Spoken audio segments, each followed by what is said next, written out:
This product has arguably been one of the biggest steps forward in snooker in recent times. It's a Taom chalk. When this first came out, I was one of the biggest skeptics ever.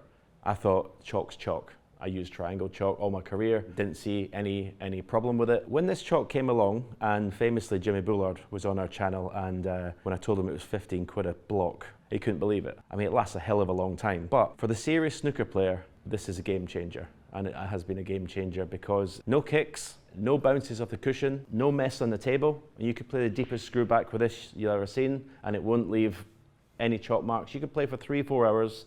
Like I practiced for a couple of hours, there wasn't a mark on the table. You know, you'd think the table had just been brushed and ironed. It is incredible. I would say the only downside of this is if you drop it. You drop that and look, because it's round, it rolls. And it could be under the table, it could be at the other side of the room. I'll give you a demonstration. Let's play a deep screw. You'll hardly see a mark. On the cue ball, I mean, there's nothing there. If I was using triangle chalk, which I may have a bit of triangle chalk, nothing wrong with this, by the way. I used this my whole career. If players see their opponents using this, their heart sinks because they know there's going to be marks on the table, there's going to be marks on the cue ball, marks on the cushions, so you're going to get bounces. Let's watch the difference in the mark on the claw. There you see. So we get a close-up on that.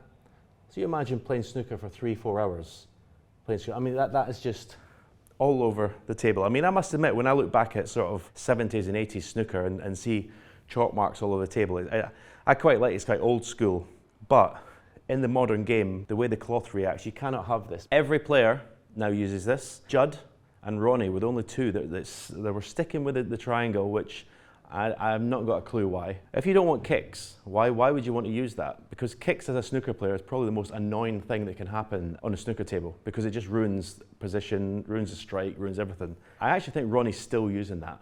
Whether it's out of stubbornness, he just doesn't want to change, doesn't want to be the same as everyone else. I don't know. I mean, Ronnie obviously strikes the cue ball this probably as well better than anyone else. So I do think when you strike the cue ball really well, you don't get as many kicks, but still there is kicks. And I know from speaking to the people that play with him that they hate the fact he's using this chalk because there's marks all over the table. Anyway, Ronnie apart, 5 out of 5 product. As I said, game changer in snooker.